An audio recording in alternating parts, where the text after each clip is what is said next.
Iwaju Vision presents.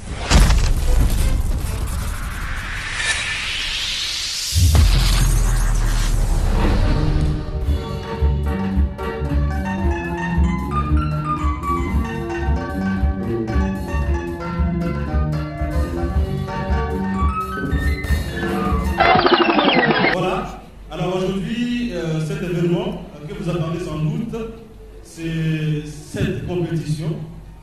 Iwaju Vision Company l'a organisée. Ce sera une compétition entre chanteuses, artistes, chanteuses, musiciennes, si vous voulez bien. C'est bien sûr Murundi Kazi Halbuka. Burundaise, réveille-toi. Vous êtes blanche ou je ne sais pas de quelle nationalité quand même, vous êtes femme, il y a aussi des hommes, mais l'événement en soi s'appelle Burundi Kazi Halbuka. Burundi Kazi Halbuka competition. MHC Season 1. Promoting women and their activities. Maintenant, je demanderai à quelqu'un qui va bien parler pour l'IFP qui a accueilli cet événement ici. J'en profite aussi pour remercier l'IFP. Est-ce que vous pouvez m'aider à bien applaudir pour l'IFP?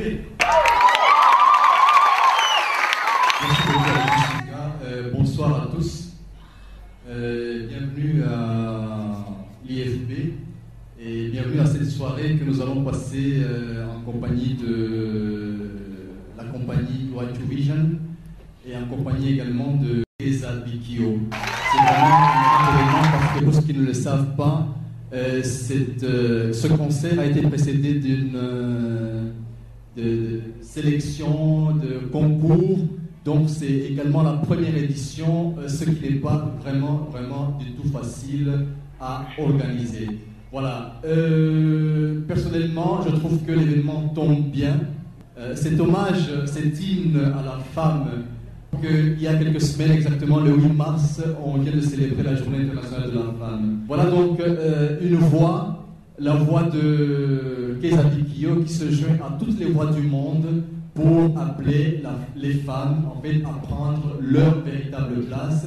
Donc je dis que l'événement tombe bien parce que si vous avez bien remarqué, même dans la salle d'exposition, il y a une exposition qui fait vraiment place à la femme. Voilà donc Keza Bikio à l'honneur ce soir. Keza ça veut dire belle et Bikio ça veut dire miroir. Une image pour dire en fait une belle femme. Voilà. Autant elle est belle sur son corps, autant sa voix est charmante.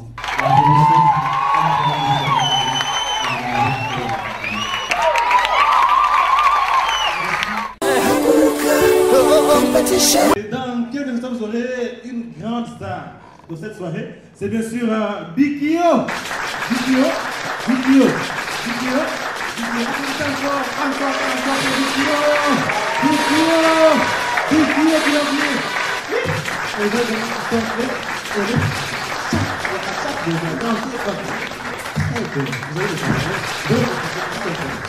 Bikio sera ici devant vous dans quelques instants.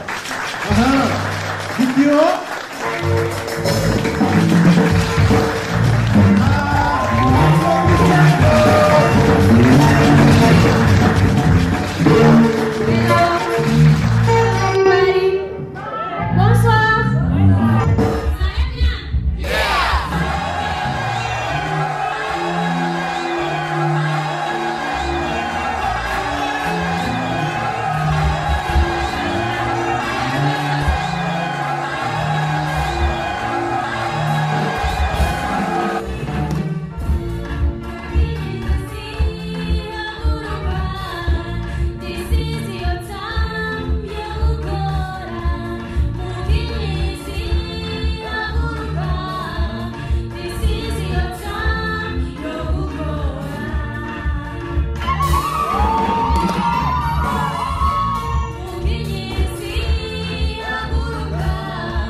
I want to see for you.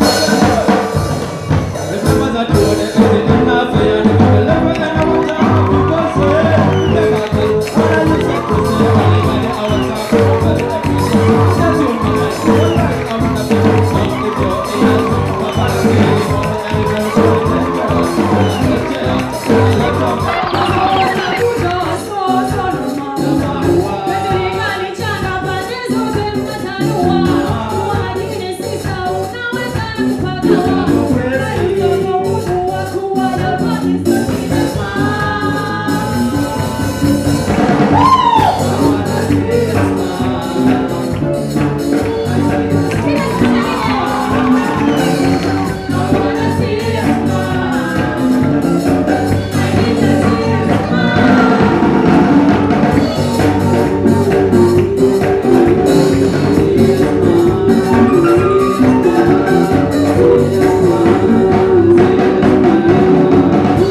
Hey!